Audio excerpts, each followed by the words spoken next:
You're welcome, Let's bring Harris. in Judiciary Committee member, Republican Congressman Matt Gaetz, joining me now. And Congressman, you and I have been talking about this leading up to this point, and so now it's with the president. I saw you on C-SPAN. You were on the floor yesterday with a message for this president. What is it?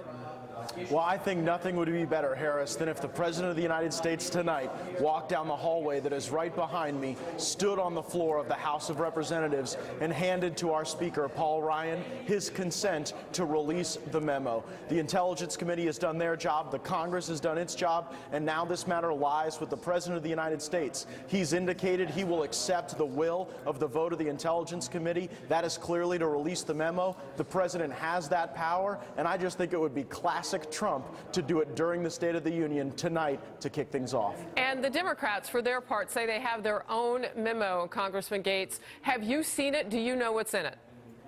I'm on my way to go read their memo, and so long as the Democrat memo doesn't reveal sources and methods, so long as it doesn't contain inaccuracies, so long as it meets the standards that the Republican staff memo has met, then I would suggest that we release both of them and have this discussion. Here's the bottom line, Harris. No one's going to be able to dispute the facts that are laid out in the memo prepared by the intelligence staff. These are not opinions or conclusions. These are facts that are well sourced. No one's going to be able to dispute their veracity, and then we get to have a good debate in this country about whether or not we want political parties weaponizing our own intelligence community against us. And when you say weaponize, can you at least give us one fresh example that you think this, and I know you can't tell us the contents of the memo, but you think that people will better understand?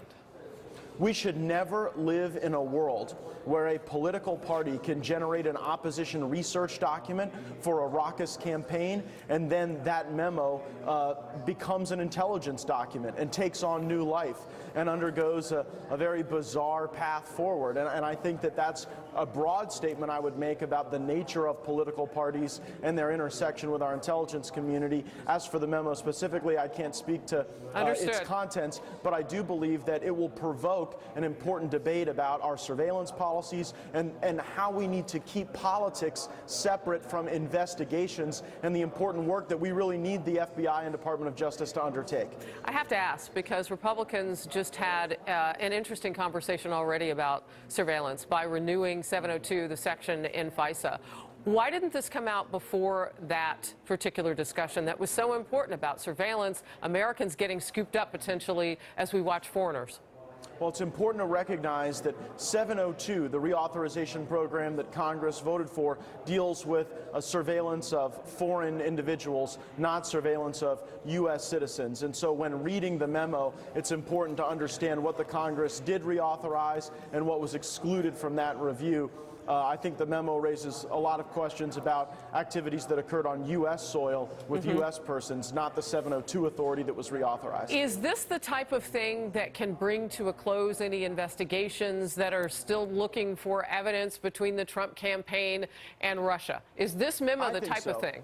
Sure, and there's disagreement on this question among Republicans. My view is that this memo lays out the true fact that the Mueller investigation is built on a rotten premise, that the entire foundation, that the entire basis for the Russia investigation is a fiction, that it's not real, that there are false facts that were falsely curated, falsely presented, and then unscrupulously falsely verified. And so that's my belief of where we stand now, but there are other people who are entitled to their viewpoint on that question. I think that when we get the contents of the memo into the public square, we'll really be able to have that discussion in earnest. You have said it on this program before, and I hear the urgency in your voice. Has Special Counsel Robert Mueller seen this memo?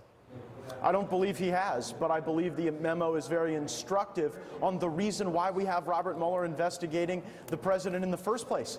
And so I think that if the foundation is false, if the foundation was a fiction, was made up, was improperly validated, it seriously raises questions about why we even would have Mr. Mueller proceeding in an investigation that seems to have produced zero evidence of collusion between the Trump campaign and Russia. All right, with your message to the president today on overtime to get this thing pushed through, I'm sure that will get into the bloodstream somehow. Maybe somebody's watching. Let's do it tonight. Absolutely. All right. Congressman Gaetz, thank you very much. And of course, all eyes on Capitol Hill tonight as the president